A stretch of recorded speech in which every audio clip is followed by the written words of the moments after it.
Welcome to Medify. So let's start hypersensitivity. So in hypersensitivity, we will discuss about all types of hypersensitivity reactions in detail. So let's start. What is hypersensitivity first? Hypersensitivity injurious consequences होते हैं जब भी तुम्हारी body में allergen या antigen आता है। जब भी तुम्हारी बॉडी में कोई भी एलर्जन या एंटीजन आता है, उसके रिस्पॉन्स में जो भी कॉन्सिक्वेंसेज देखने को मिलते हैं, that are hyper sensitivity. Let's start. Gell and Coombs ने अपना क्लासिफिकेशन दिया था हाइपर सेंसिटिविटी के ऊपर, जो कि था immediate hyper sensitivity reaction and delayed hyper sensitivity reaction. अपन इसी को पढ़ते हैं, बस इसको अपन ने मॉडिफाई करा है एज कि जो इमीडिएट है अपन ने उसमें तीन टाइप बना दिए which is type 1, type 2 and type 3। Delayed वाला टाइप 4 होता है, ठीक है, दैट्स। तो जेल एंड कॉम ने क्लासिफिकेशन दिया था इमीडिएट रिएक्शन या इमीडिएट हाइपर सेंसिटिविटी रिएक्शन और डिलेड हाइपर सेंसिटिविटी रिएक्शन। उसमें अपन ने फर्दर मॉडिफिकेशन करके उसको कर दिया type 1, type 2, type 3 and type 4। So let's start. Type 1 hyper sensitivity reaction. Type 1 hyper sensitivity reaction क्या कहती है? और सबसे पहले this are activated by allergen.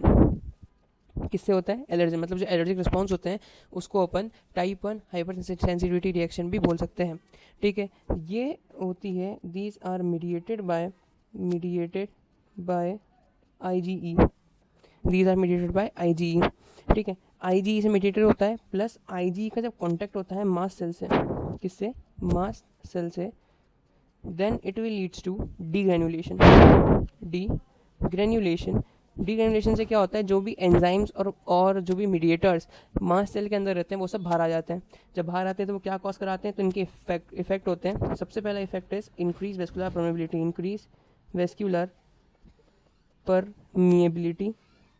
Second is smooth muscle contraction and third is vasodilation, ठीक है। ये होती है दो टाइप की जो रिएक्शंस हो रही हैं, ये दो टाइप में होती है। या तो ये होती है लोकलाइज, कि कोई स्पेसिफिक एरिया में तुमको दिखेगा ये सारी चीज़ें, जैसे लोकलाइज रिएक्शन। या तो ये होगा जनरलाइज की पूरी बॉडी में तुमको वेजोडाइलेशन दिख रहा है, पूरी बॉडी में तुमको जितनी उसमें मसल सब कॉन्ट्रैक्शंस हो रहे हैं, दीज आर जनरलाइज। अगर ये लोकलाइज है then it is called as atopy. What? एटोपी।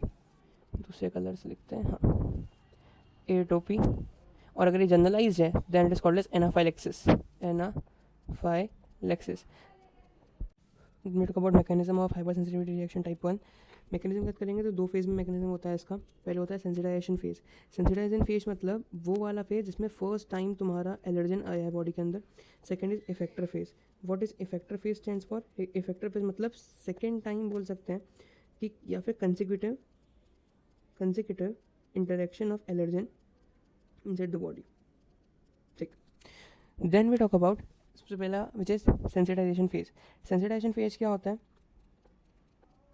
हाँ, सेंसिटाइजेशन फेज, इसमें बहुत माइन्यूट डोज आता है अपनी बॉडी के अंदर, जो कि किससे मिलता है अपने एपीसी से मिलेगा। यहाँ पे एपीसी से मिलेगा। एपीसी से मिलकर हो जाएगा टी सेल के पास। टी सेल ने क्या देगा? टी सेल, वो भी कौन सा? CD4 T cell. CD4 helper T cell के पास जाएगा, विच एक्टिवेट और which differentiate into T helper set 2। Subset 2 में कन्वर्ट हो गया। अब सबसेट 2 क्या रिलीज करता है? Interleukin 4 will induce B cell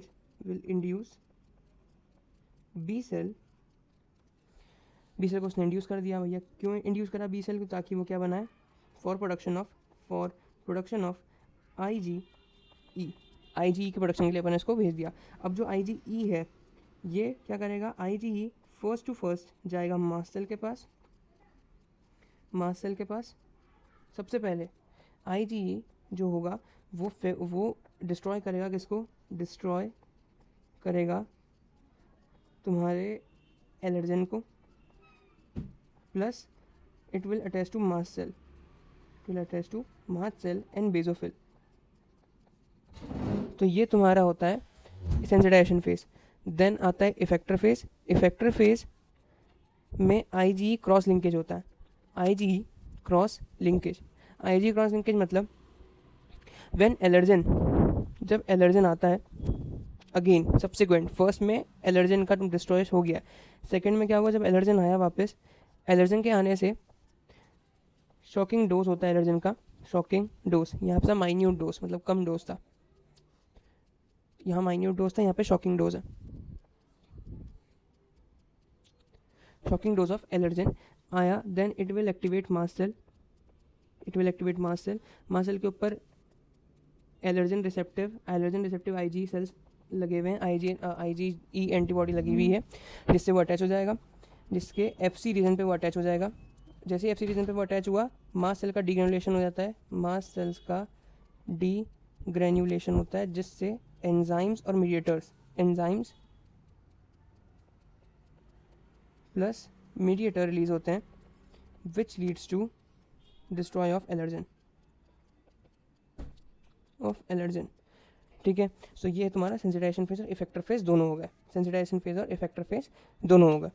then we talk about the normal pharmacological symptoms जो होती है इसमें टाइप 1 में, सिम्टम्स की बात करेंगे तो सिम्टम्स में होता है हाइपोटेंशन, शॉक,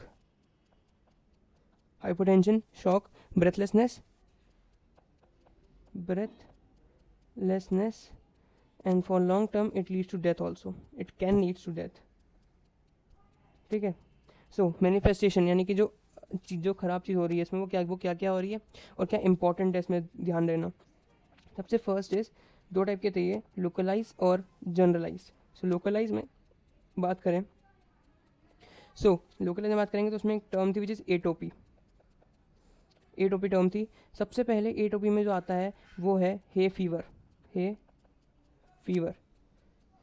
आता है, विच और होता क्यों है ए फीवर, क्योंकि एलर्जन का एक्सपोजर होना कहाँ पे, नेजल कैविटी और कंजक्टाइवा में, exposure to nasal cavity and conjunctiva, ठीक है। तो उससे क्या होगा, उससे कंजक्टाइवा से तुम्हारा जो आंसू है, जो फ्लूइड है वो निकलता रहेगा, ठीक है। It will leads to watering of conjunctiva and और नीजल कैविटी में जाएगा तो सीजनिंग और कफिंग हो जाएगी, ठीक है। तो ये हे फीवर होता है। हे फीवर का एक और टर्म होता है which is allergic rhinitis, hay fever is also called as allergic rhinitis, तो ये पहला था। Second allergen is asthma, asthma क्यों, क्योंकि मैंने बताया था it will leads to smooth muscle contraction, उससे क्या होगा, उससे जो ब्रोंकस होगी अपनी, ब्रोंकस कॉन्ट्रैक्ट हो जाएगी, ब्रोंकस से कॉन्ट्रैक्ट होने तुमको कफिंग होगी, and when it is prolong it leads to allergic asthma, contraction and it leads to allergic asthma, ठीक है। एलर्जिक एस्थमा हो गया। तो ये भैया लोकलाइज हो गए। अब बात करते हैं जनरलाइज की। जनरलाइज का मैंने टर्म दिया था विच इज एनाफाइलेक्सिस। अब बात करते हैं जनरलाइज की। जनरलाइज का मैंने एक टर्म दिया था विच इज एनाफाइलेक्सिस, लिखते हैं ब्लैक से, एनाफाइलेक्सिस। अब एनाफाइलेक्सिस और तुम्हारा जो जनरलाइज है इसमें क्या होता है, तो इसमें वाइड रेंज होती है, तुम्हारे किसकी, एलर्जन की, जो अफेक्ट करते हैं, वाइड रेंज ऑफ एलर्जन जो अफेक्ट करते हैं, प्लस एक बात होती है यहाँ पे, it leads to generalize hypotension, जो कि इसमें होता है, हाइपोटेंशन होता है प्लस वेस्कुलर कोलैप्स भी हो जाता है, and when these both are collapse and these both leads to death.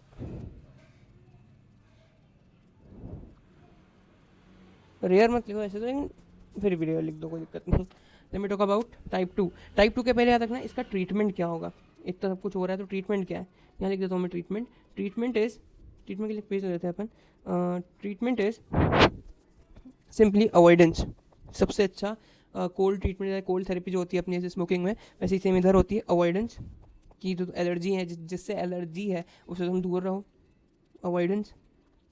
Second treatment is hyposensitisation मतलब सबक्यूटेनियस इंजेक्शंस ऑफ एलर्जेंस देते हैं पेशेंट्स को, ताकि उनका जो सेंसिटाइजेशन है बॉडी का वो बढ़ जाए, मतलब छोटे मोटे एलर्जन के इंटरेक्शन से उनको कुछ फर्क ना पड़े। जब तक एक ऑप्टिमम लेवल ऑफ एलर्जन नहीं आता है बॉडी में तो वो एलर्जी शो करेगा भी नहीं, ठीक है। तो यहाँ पे जो सेंसिटाइजेशन है अपन ने उसको बढ़ा दिया तुम्हारे बी सेल्स के, तो उससे वो एक्टिव नहीं हो पाएगा बी सेल, तो तुम्हारी इम्यून रिस्पॉन्स जनरेट नहीं हो पाएगा, ठीक है। तो it is called as hyposensitization. करते क्या है, small dosage of the allergen is given in the patient subcutaneously, hyposensitisation.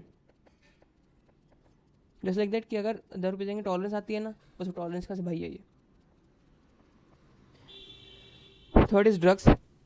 Drug कौन सी है, मास्ट सेल बीच में आ रहा है, बेसोफिल बीच में आ रहा है तो हिस्टामिन आएगा, हिस्टामिन को अपोज कर दो, antihistaminics, antiserotonics, antihistaminics, histaminics antiserotonic लिख दो, ठीक है। प्लस जब भी तुमको एनाफाइलेक्सिस है, एनाफाइलेक्सिस का जनरलाइज एनाफाइलेक्सिस का ट्रीटमेंट है which is adrenaline, adrenaline it is a drug of choice, it is a drug of choice in acute anaphylactic attack, anaphylactic attack ये मैंने पढ़ाया जब मैंने एड्रेनलिन पढ़ाया था सिंपैथेटिक सिस्टम में, एनाफाइलेक्टिक अटैक।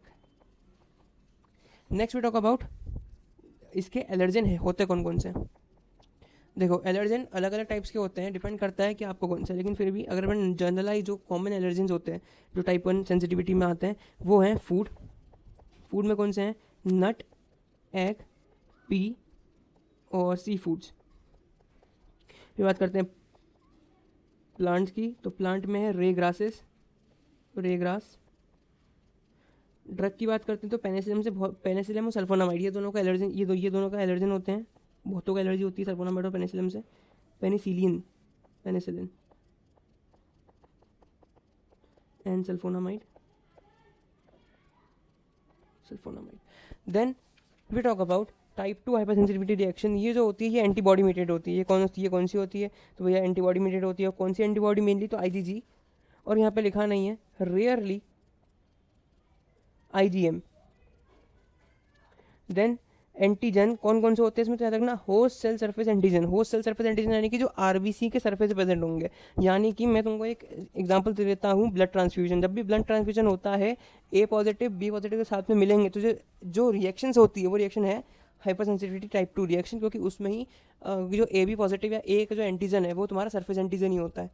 सो होस्ट सेल सरफेस एंटीजन, ठीक है, एंड और एक्स्ट्रा सेलुलर एंटीजन, ये दोनों तुम्हारे एंटीजन है किसके, टाइप 2 के। देन वी टॉक अबाउट जैसे ही एंटीजन एंटीबॉडी बाइंड करते हैं आपस में, इनिशिएट करते हैं टाइप 2 रिएक्शन, जिसके 3 ब्रॉड मैकेनिज्म होते हैं। कितने ब्रॉड मैकेनिज्म होते हैं, 3 ब्रॉड मैकेनिज्म होते हैं। 3 कैसे होते हैं देखो फटाफट।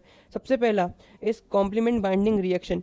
कॉम्प्लीमेंट बाइंडिंग रिएक्शन मतलब कॉम्प्लीमेंट से बाइंड करके रिएक्शन आएगी। देखो क्या होता है, मैंने बताया था जब मैं कॉम्प्लीमेंट का लेक्चर था इसके 2 लेक्चर पहले, तो क्या था, जैसे ही एंटीजन एंटीबॉडी कॉम्प्लेक्स बनता है तो क्लासिकल पाथवे जो होता है कॉम्प्लीमेंट को एक्टिव हो जाता है। अब एक्टिवेट हो गया क्लासिकल पाथवे। क्लासिकल पाथवे के एक्टिव होने से क्या होता है, सबसे पहले कॉम्प्लीमेंट डिपेंडेंट साइटोलाइसिस। अब ये कौन कराता है, याद रखना मैंने बताया था कि कॉम्प्लीमेंट में C12 C9 तक कॉम्प्लीमेंट फैक्टर्स होते हैं। सारे जब मिलके एक मॉलिक्यूल बनाते हैं लास्ट में, which is MAC, membrane attack complex, जो कि सेल की मेम्ब्रेन में परफोरिन और ग्रेंजाइम के साथ, ग्रेंजाइम की हेल्प से सेल को तोड़ देता है पूरा। Then it leads to cytolysis, तो इसको बोलते हैं कॉम्प्लीमेंट डिपेंडेंट साइटोलाइसिस, कि भैया तुम्हारे एक्टिव हो जाएंगे और वो उसका सेल को पोर बनाएगा, कौन, परफोरिन, और ग्रेंजाइम जो है, ग्रेंजाइम है ये, ग्रेंजाइम जो है वो सेल को तोड़ देगा। Granzyme GRANZYME। Next is complement dependent inflammation. Inflammation कैसे होगा, देखो जब मैंने कॉम्प्लीमेंट पाथवे पढ़ाया था तो उसमें कुछ वेस्टफुल अलग निकाल रहे थे, सब प्रोडक्ट जो थे, साइड प्रोडक्ट्स, वो कौन से थे, C3A C5A। ये दोनों के दोनों इन्फ्लामेशन में क्रूशियल रोल प्ले करते हैं। C5A mainly is are chemoattractant. C5A एक बहुत अच्छा कीमो अट्रैक्टेंट है, कीमो अट्रैक्टेंट है। Hence is induce injury or inflammation, induce inflammation, ठीक है, इंड्यूस कर दिया उसने inflammation. Next talk about opsonization. Opsonization ये मैंने तुमको बताया था कि C3B एंड C4B बहुत अच्छे ऑप्सोनेंस है, बहुत अच्छे क्या है, ऑप्सोनेंस है। तो वो ऐसे जाएंगे टारगेट सेल के पास और उसका फेगोसाइटोसिस कराते हैं मैक्रोफाज से, ऑप्सोनेन है।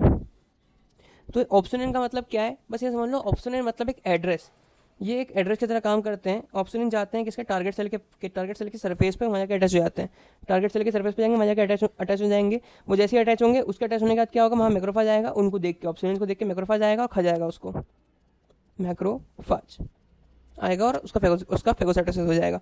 अगर हम थोड़ी सी बात कर लें कि कौन कौन सी और रिएक्शंस होती है टाइप 2 में, तो टाइप 2 में रिएक्शंस होती है सबसे पहले ट्रांसफ्यूजन की, मैंने बताया था transfusion of blood, transfusion reactions जो होती है विच इज ABO मिसमैचिंग, ठीक है।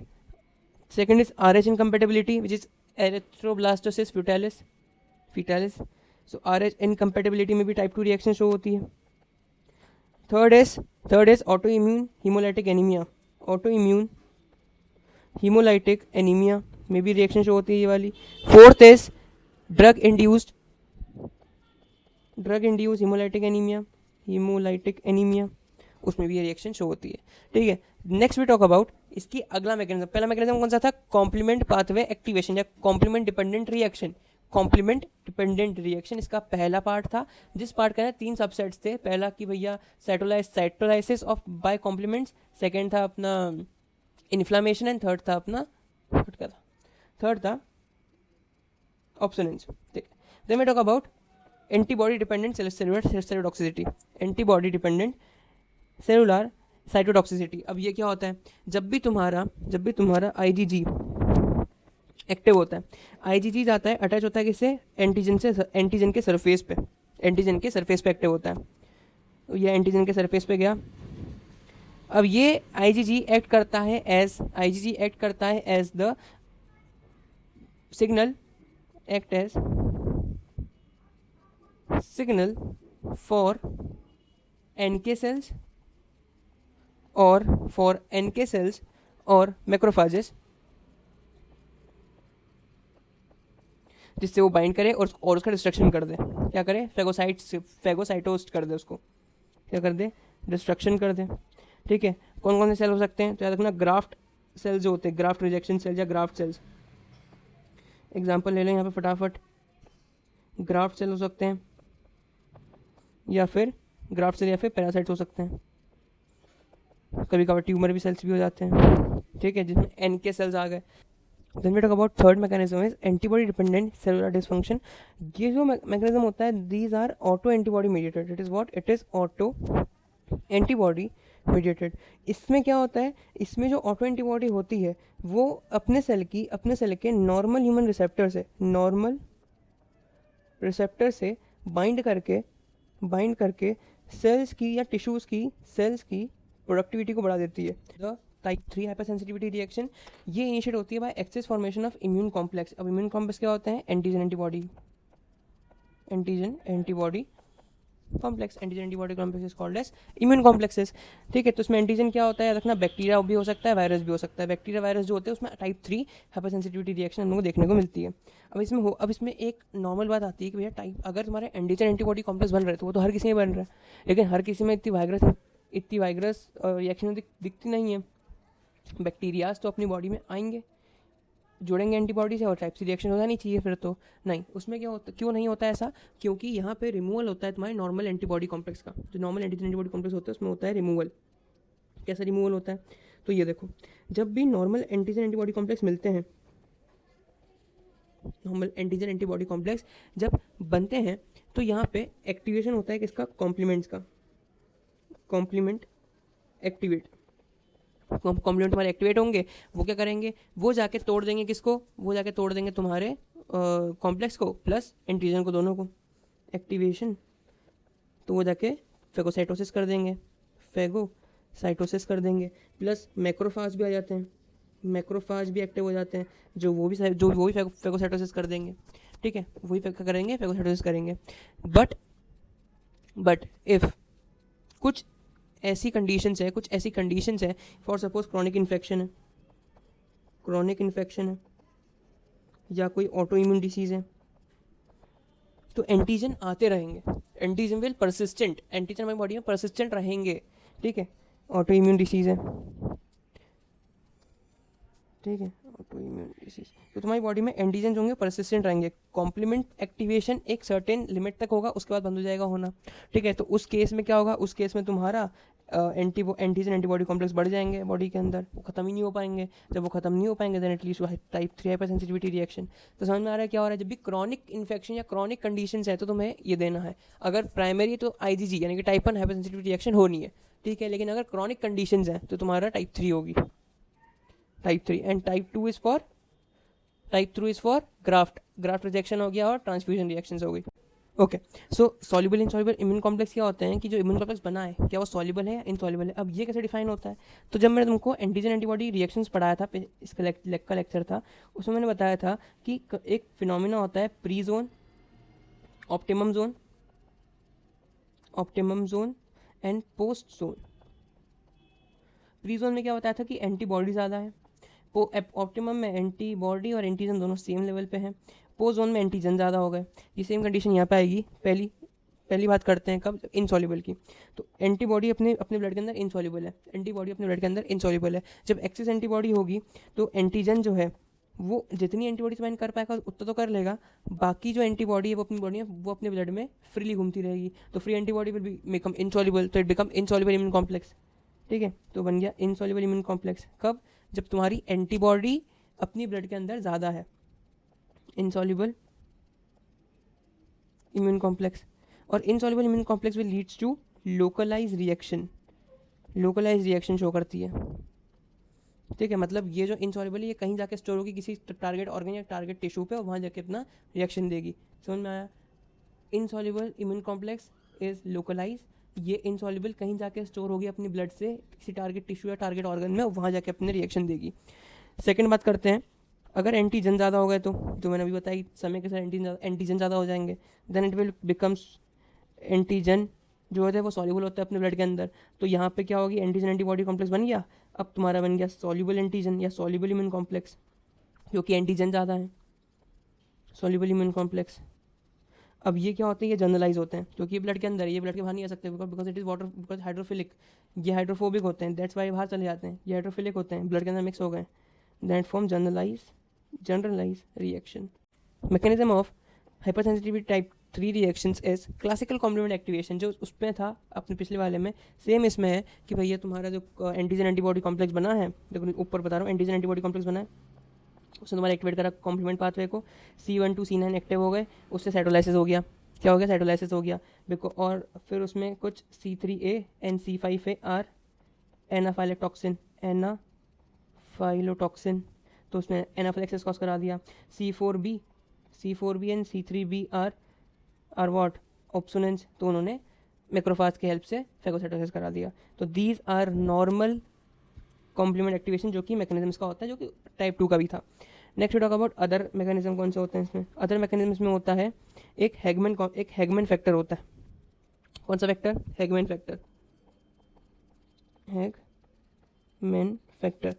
फैक्टर का इसमें एक्टिवेशन होता है which leads to activation of kinins, which leads to activation of kinin. In turn vasodilation हो सकता है और इडीमा हो सकता है इसका रिएक्शंस में, ठीक है। Then we talk about localize reaction and generalize reaction. Localize reaction क्या होती है, उसमें अर्थस रिएक्शन बोलते हैं, क्या बोलते हैं, अर्थस रिएक्शन। इसमें क्या होता है, वेस्कुलाइटिस, लोकलाइज वेस्कुलाइटिस होता है, यानी कि वेस्कुलाइटिस मतलब वेजोडाइलेशन, वेजल्स का इन्फ्लेमेशन, तो इसका मतलब it leads to redness, redness. तो ये दो जगह होता है, स्किन में होता है और लंग में होता है, मेनली, मैं नहीं बोल रहा हूँ कि हमेशा वहीं होता है, मेनली वहीं होता है। स्किन में स्किन रेडनेस, रैशेस भी हो सकते हैं, स्किन रेडनेस और रैशेस, ठीक है। लंग में देखेंगे तो लंग में एक डिसीज होती है which is farmer's lung, so it leads to farmer's lung के अलावा भी एक डिसीज होती है which is bird fancier disease. So now we talk about generalize reaction. Generalize reaction क्यों हो रही है, तो सुनो, सबसे पहली बात कि जब तुम्हारा सॉल्यूबल एंटीजन एंटीबॉडी कॉम्प्लेक्स बनता है तो वो क्यों बनता है, क्योंकि तुम्हारा एंटीजन की कंसंट्रेशन ज़्यादा है एज कम्पेयर टू एंटीबॉडी में। जब एंटीजन ज़्यादा होगा तो जब कॉम्प्लेक्स बनेगा वो सॉल्यूबल बनेगा, ठीक है। तो एंटीजन कॉम्प्लेक्स सॉल्यूबल बना तुम्हारा। नेक्स्ट वी टॉक अबाउट कि अब सॉल्यूबल कॉम्प्लेक्स तो है, लेकिन सॉल्यूबल कॉम्प्लेक्स कहीं भी जाके कहीं भी जाके स्टोर हो सकता है, कहीं भी जाके स्टोर हो सकता है. फॉर एग्जांपल ब्लड वेसल्स में it lead to vasculitis. Second renal में और किडनी में then it leads to glomerular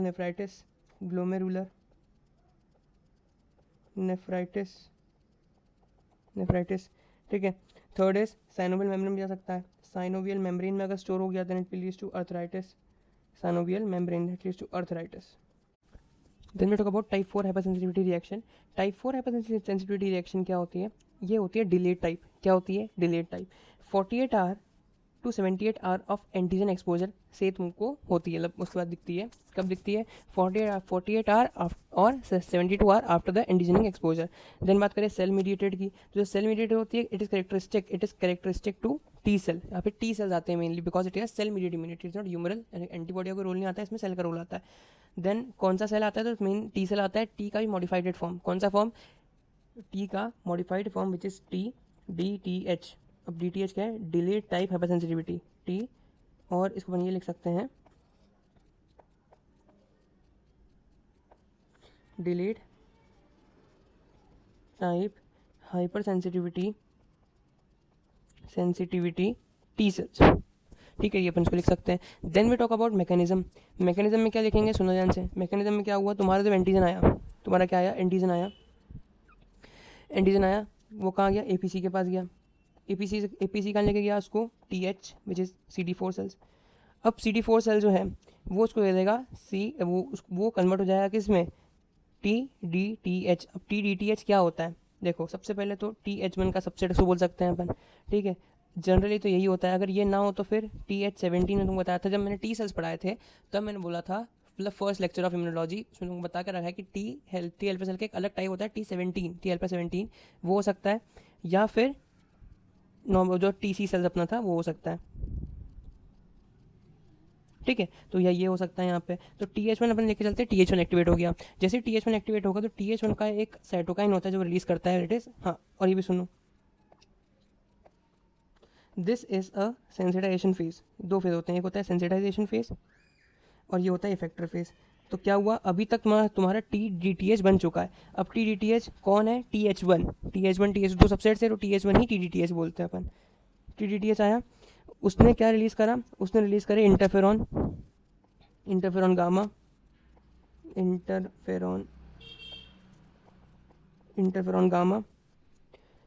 interleukin 2, ठीक है, इंटरल्यूकिन 3, ये सब इसने रिलीज़ करे. जैसे ही ये सब रिलीज़ करेगा, कहाँ पे जाएगा? मैक्रोफाज में. Macrophage will become activated. Macrophage बन गया एक्टिवेटेड. जो एक्टिवेटेड मैक्रोफाज है, अब वो क्या रिलीज़ करेगा? Then it will increase the class 2 MHC molecule, class 2 MHC molecule को इंक्रीज करके रखेगा. सेकेंड TNF रिसेप्टर्स को इंक्रीज करके रखा, जिससे क्या होगा? TNF और ऑक्सीजन रेडिकल्स को, जो कि तुम्हारे जो एंटीजन है उसको मारने के काम में आएगा.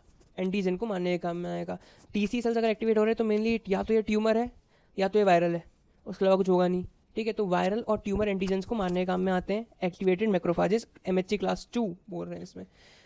देन वी टॉक अबाउट, और हाँ ये भी है, अगर TC सेल्स एक्टिवेट होते हैं देन MHC क्लास 1 का सस्टेन लेवल होगा. तो ये स्पेशल पॉइंट इसको लिखो यहाँ पे. अगर TC सेल एक्टिवेट हो रहे हैं तो यहाँ पे क्या होगा? तुम्हारा MHC क्लास 1 एक्टिवेट होगा, ना कि 2. देन वी टॉक अबाउट ये होता कायम है. तो mainly delayed type hypersensitivity reaction दिखती है तुमको ट्यूबरक्लोसिस में. तो जो बैक्टीरिया है वो क्या है? Mycobacterium tuberculosis.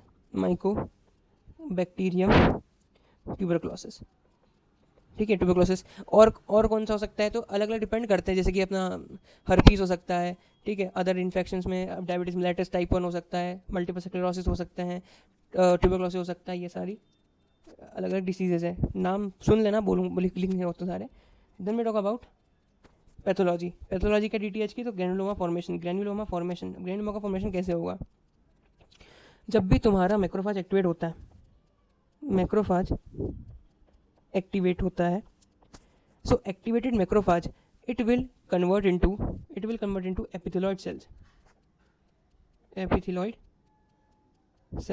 और ऐसा भी नहीं, अगर तुमको सस्टेन कोई इन्फेक्शन है, मतलब क्रॉनिक इन्फेक्शन है किसी चीज़ का है, और उसमें अगर 2 to 3 वीक्स है, 2 to 3 वीक्स है, तब जाके ग्रेनुलर फॉर्मेशन होता है। ग्रेनुलर फॉर्मेशन 2 दिन में तुमको नहीं दिखेगा। तुमको ग्रेनुलर फॉर्मेशन चाहिए तो 2 से 3 वीक तक तुम्हारा इन्फेक्शन टिकना चाहिए, मतलब 2 से 3 वीक तक मैक्रोफेज को एक्टिवेटेड रहना चाहिए, तो भाई एपिथेलियल सेल में कन्वर्ट हो जाएगा। अब जो एपिथेलियल सेल्स हैं, एपिथेलियल सेल जो है वो आपस में फ्यूज़ हो जाएंगे। क्या हो जाएंगे? फ्यूज़ हो जाएंगे, एंड वो फ्यूज़ होकर बनाएंगे मल्टी न्यूक्लिएटेड जाइंट सेल। क्या बनाएंगे? Multinucleated giant cell. Giant cell का एक टाइप होता है जो कि किस में दिखता है? स्पेसिफिक टीबी में दिखता है, मल्टी न्यूक्लिएटेड जाइंट सेल। ठीक है, और ये ऐसे करके ग्रेनुलोमा बनाते हैं, विच इज सेंटर में एक बड़ा सा सेल होता है, ठीक है, जिसमें बहुत सारे न्यूक्लियस हैं, उसके आसपास भी इतने बड़े बड़े सेल होते हैं, बहुत सारे न्यूक्लियस होते हैं, और बाहर देखेंगे तो एपिथेलियम जैसे ऐसे सेल्स होते हैं, और ये पूरा सर्कल बनाता है ऐसा, और ये कॉल्ड ग्रेनुलोमा। देन इसमें एक ट्यूबरकुलिन टेस्ट होता है जो कि ट्यूबरकुलोसिस के लिए होता है specially. Then we give a quick summary of all this types. एक क्विक समरी की बात कर लेते हैं अपन। देखो सारे टाइप्स याद करेंगे अपन यहाँ पे। सबसे पहला करेंगे टाइप 1, टाइप 2, टाइप 3, टाइप 4 की। तो इम्यून रिस्पॉन्स अल्टर्ड, कौन कौन सा इम्यून रिस्पॉन्स यहाँ पे लगता है? तो type 1 humoral, type 2 humoral, type 3 humoral, सब ह्यूमरल था, सिर्फ टाइप 4 में सेल मीडिएटेड था। देन इमीडिएट और डिलेड, तो immediate this delayed. Then duration क्या है इसकी? 2 से 30 मिनट के बीच में टाइप 1 की। Type 2 is 5 to 8 hours, type 3 is 2 to 8 hours, and type 4 is 24 to 72 hours. Then मैं टॉक अबाउट एंटीजन कौन सा होगा? तो इसमें सॉल्युबल एंटीजन होता है। टाइप 2 में सेल सरफेस बाउंड एंटीजन होता है, टाइप 3 में सॉल्युबल एंटीजन होता है, एंड टाइप 4 में सॉल्युबल और बाउंड दोनों हो सकता है। मीडिएटर कौन से होते हैं? Type 1 IgE mediated, type 2 IgG mediated, type 3 antibody antigen complex mediated, and type 4 TDTH cell mediated. Effector mechanism mast cell degranulation, इसका हो गया एडीसीसी और कॉम्प्लीमेंट एक्टिवेशन, इसका सेम कॉम्प्लीमेंट एक्टिवेशन होता है। इन दोनों में पता है फ़र्क क्या है? इन दोनों में फ़र्क है कि टाइप 2 जो है वो सेल सरफेस पे काम करता है, और जो टाइप 3 है वो सॉल्युबल कॉम्प्लेक्स पे टाइप का एक्ट करता है। देन टॉक अबाउट जो इसका टिपिकल मैनिफेस्टेशन होती है। सुनो, जो तुम्हारा टाइप 1 है उसमें होता है एनाफाइलेक्सिस, एस्थमा और एपिटिक dermatitis. Then we talk about type 2 is transfusion reaction, Rh incompatibility and haemolytic anaemia. Type 3 में एर्थस रिएक्शन, सीरम सिकनेस क्या होती है?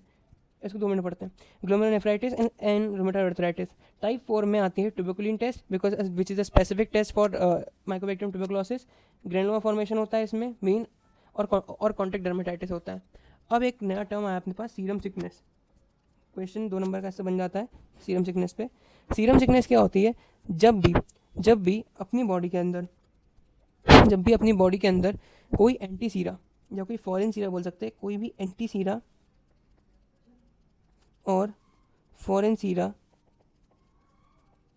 सस्टेन करता है 7 to 8 डेज के लिए, तो अपनी बॉडी अलग अलग मैनिफेस्टेशन दिखाना शुरू करती है। Our body